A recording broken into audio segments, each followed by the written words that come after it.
Hello there, it's Zoe Routh, your friendly neighborhood Canadian-Australian leadership futurist. You know how leaders struggle to find time to do the big picture thinking about the future? That's probably you. And they're also afraid about being caught out in what's coming and really not sure about what is coming and don't really feel like they're up to date with everything. Well, that's the kind of leader that I love to work with. In fact, I work with leaders and their teams to understand the future and then build the leadership capabilities, perspective that is needed now to contend with what's coming. So I love to do that with facilitation around strategy and facilitation around culture. So strategy for the future and culture for the future. That sounds like fun, right? Absolutely. So in today's solosode, we are doing a little bit of a dive into the workforce of the future. What are the trends that are happening? What does this mean for our leadership? What are the skills and altitudes and aptitudes that we need to contend with the emerging workforce trends? So, shall we do it? Let's do it. Welcome to the Zoe Routh Leadership Podcast, where we share all things people stuff in leadership. Learn from leaders who have done the hard yards and learned from experience. Hear from expert authors about the latest insights from culture to strategy and messy people dynamics. Get tips and insights from multiple award-winning author and leadership expert herself, Zoe Routh. Now, on with the show. So a bit of a personal update. We are just 5 days away from the official ebook launch of the Olympus Project. So this episode comes out on the 15th of November, and it feels like this has been a very long time coming. In fact, I submitted the first draft of the novel to my editor about 12 months ago, and it took lots and lots of months of editing and proofreading and production to get to this point. And here we are. We're about to release it on November 20th for 99 cents. Yeah, you can get 432 pages and a year and a half and more of work for just 99 cents. The reviews continue to come in, 5-star reviews. I'm just over the moon with this kind of feedback. It's really fabulous. So let me read a few of the ones that have been coming in. 5 stars from Vincent Dublado of Reader's Favorite. He says, "The Olympus Project is unpredictable and that reinforces its effectiveness. Routh comes up with a tone you rarely see in this genre. The how to design a moon colony element makes it exciting, and this book will satisfy science fiction fans." Thank you, Vincent. This is from Jamie Michelle from Reader's Favorite as well. And he or she, I think it might be a she, says, Routh is masterful in the art of character whose motives are easily questioned and then vindicated of them in surprising ways. There's some sizzle teasing between two prominent leads and a terrifyingly authentic feel to the plot. Corporate greed isn't new and ego isn't new, but Routh's vision of life off Earth and what it would look like through the stages of getting there is, and I'm so grateful to be along for the ride. Thank you, Jamie Michelle.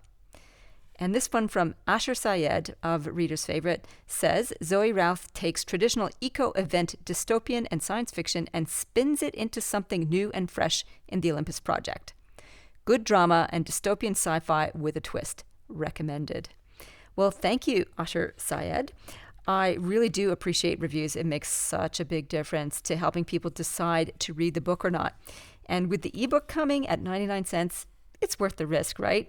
You got people thinking it's good and it's only less than $1. Yeah, so go for it. The other piece of news is my event, The Future of Leadership in Canberra, on Friday, the 24th of February, is open for tickets. And it is going to be a very intimate occasion, just 50 people. And we're going to take a deeper dive into some of the conversations that we've been having on the podcast about what's happening in the future, the trends that we need to contend with in terms of workforce, workplace, and world events, and what this means for how we show up as leaders. What are the skills, the frameworks, and the insights we need in order to navigate these uncertain horizons more effectively? So you can get your early bird tickets now. Early bird does finish on the 1st of December. So you've got what, 10 days left to get there. Oh, actually, no, 15th of November. Anyway, 2 weeks, depending on when you're listening to this. So get in first so you get the early bird specials before the price goes up on December the 1st. So we are talking about people and workforce. So I've been playing with some new IP, and it's centering around the trends around people, planet, and place. So workforce, workplace, and work, or work and world. All the W's. Workforce, workplace, work, and world. Those four things, and really contending with what's happening and asking the questions, what does this mean for us as leaders? When looking at the trends that are happening in the workforce, one of the ones that sort of hasn't had much traction in the media lately, and yet is still kind of bubbling away in their background, is having shorter work weeks, the 4-day week. Lots of organizations have experimented with it. Build Remote, which is a organization and also a website which explores this 4-day work week, gives examples, gives methodology on how to do it. There's quite a few organizations that have made it permanent, quite a few that are experimenting with it. And as we look at a shorter work week, which I have been toying with doing and haven't been brave enough to go there, I think that's my achiever really kind of coming out in me. It's like, what, an extra day off? What the? So yeah, that's definitely achiever mindset right there. There's two things that can come as a result of this, and I've been seeing it in the research and in the incidental conversations with people who are experimenting with this. The positive side of having a 4-day work week, it means a 3-day weekend, or depending on when you take the extra day off. That potentially means more leisure time, more time to pursue outside of work interests, etc. So it sounds idealistic, utopian. The downside, of course, does the 4-day week actually create just more stress? Because you're trying to cram 5 days into 4. And this is often what we see with people who are working part-time, is that there's a huge amount of work. They just can't get through it all in 3 days. Certainly my husband is officially on 3 days a week, and realistically, he works 5 days a week. He's chosen to do that because he has a budget to meet, it means less stress and pressure on him. And yet he's still working 5 days a week, getting paid for 3.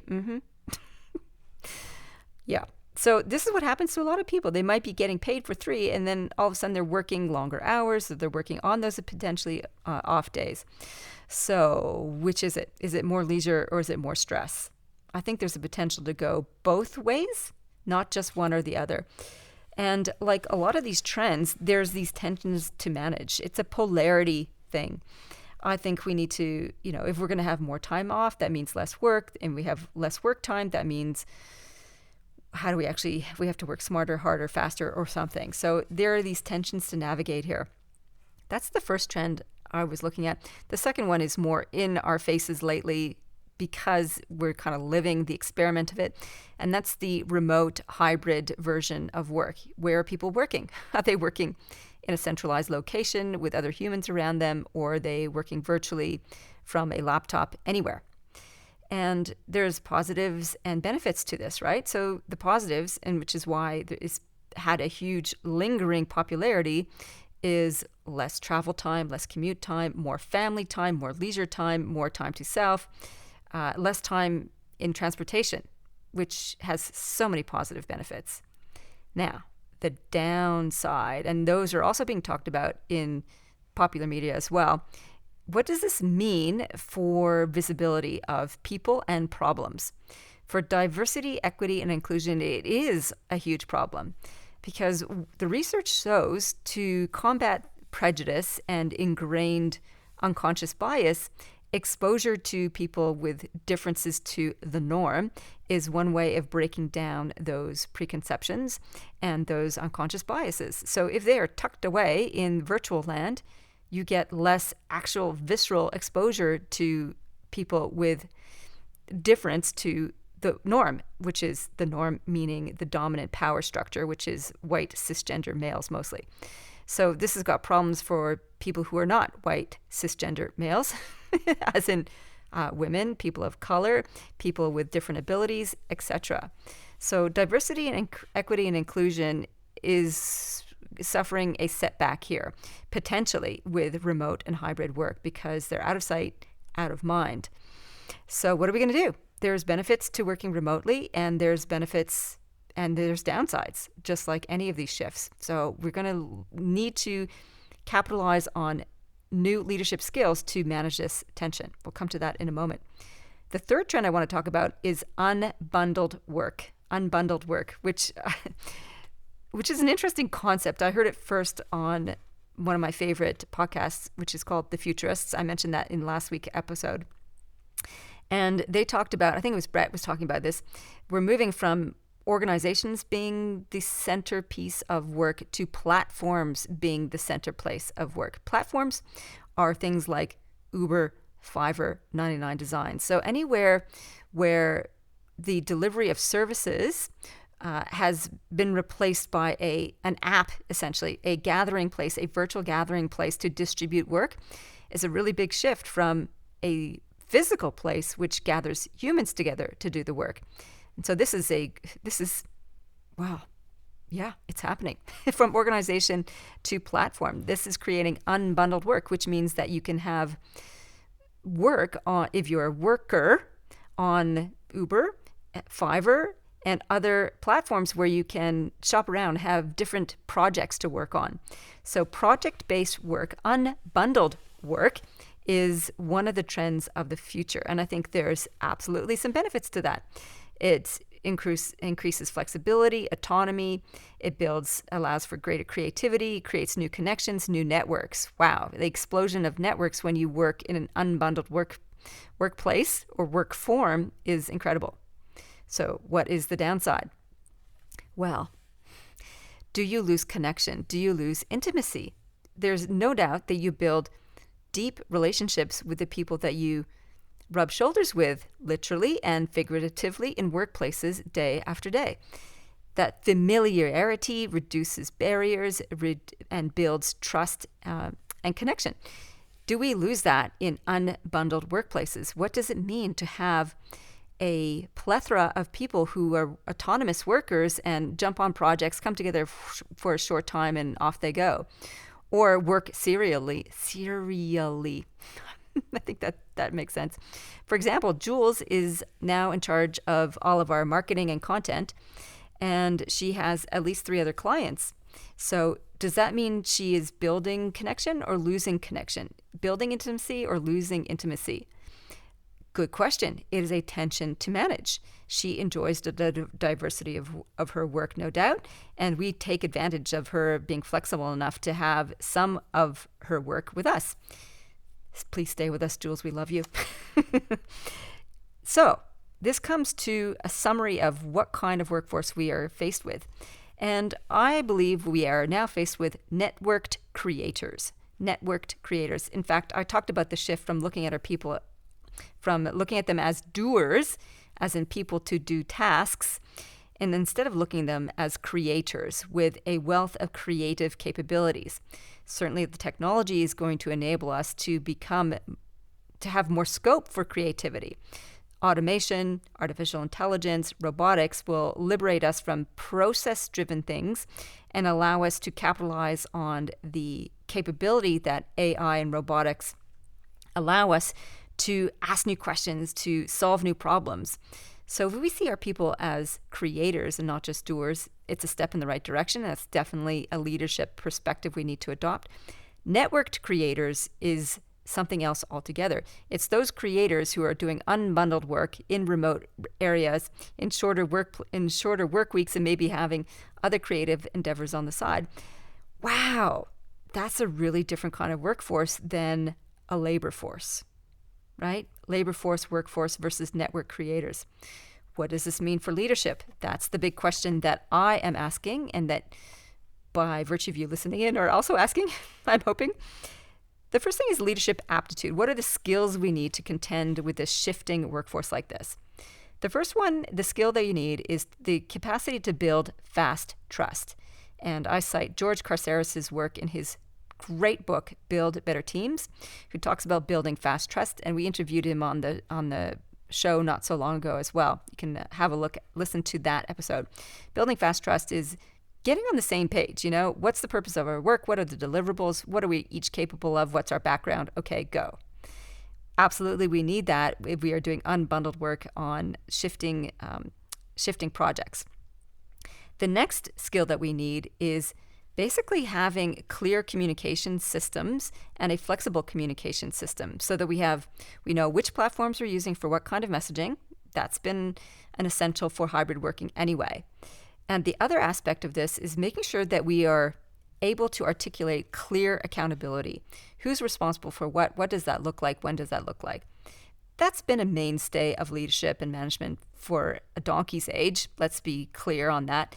And yet, I think it needs to be surfaced because we don't have people incidentally wandering down the corridors going, hey, George, have you done blah, blah, blah, blah, blah?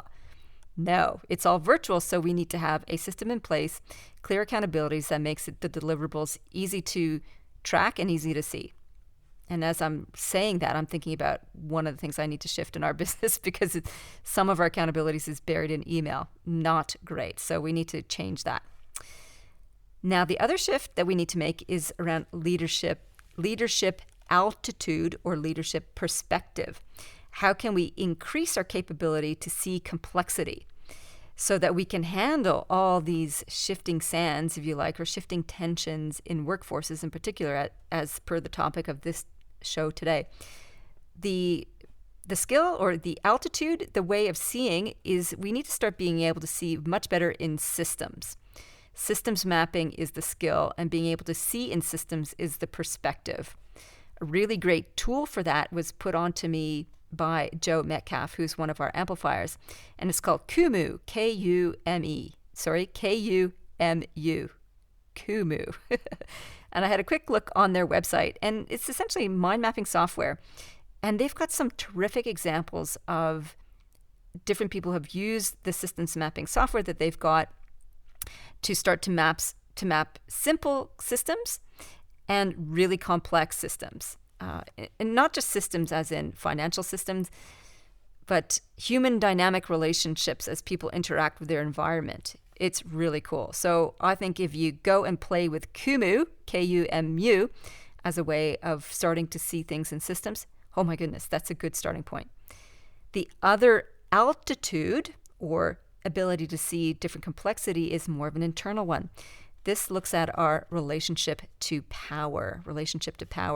So if we are going to have networked creators as our workforce, you know what that means? Power really changes, and our relationship to power absolutely needs to change.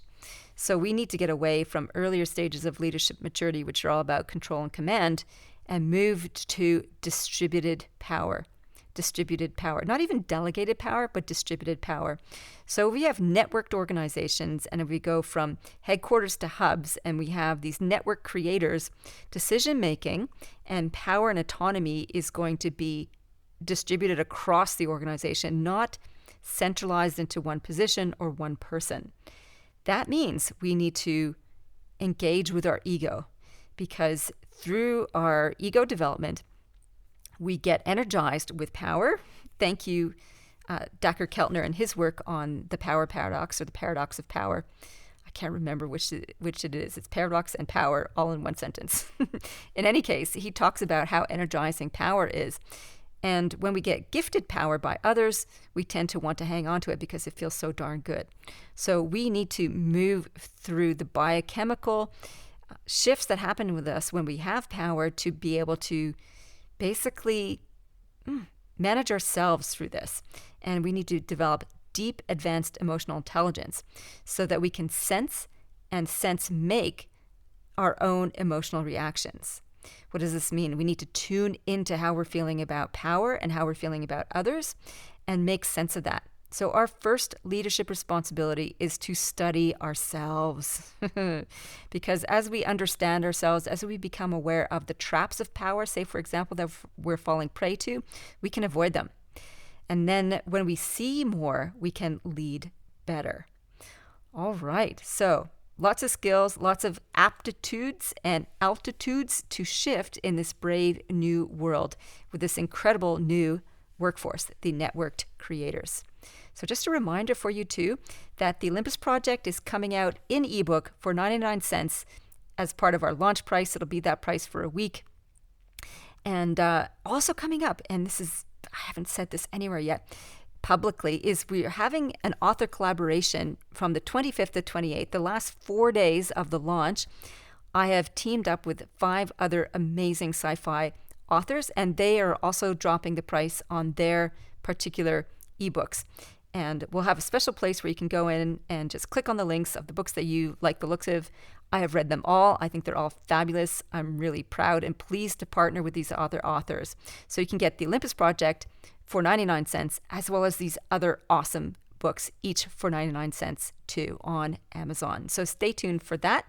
It's all kicking off with the ebook launch of the Olympus Project on the 20th of November, and then the other books on the 25th to the 28th of November. Lots of juicy stuff. I would love to hear your thoughts on the topics we are sharing. We have some great guests coming up on the show. Next week, we have David Matten. Oh my goodness, I'm so excited to share him with you. I read his blog religiously. It is called New World, Same Humans. He talks about the intersection of emerging technologies and the same old wants and needs of humans, and how we can navigate between the two in order to make sense of what's coming and to make smart decisions based on that. David Madden, he's coming up. Hurrah. So send us an email, rate the show. God, it makes such a big difference when people rate and review the podcast, because other people go, oh, such and such thinks it's good. Awesome, I'll give it a try. And that's how we get to spread the word about these new skills and aptitudes. And the more people who can see better, the more people will be leading better. And you know what? Better leaders, better world. So in the meantime, live well, lead well. You've been listening to the Zoe Routh Leadership Podcast with leadership expert Zoe Routh.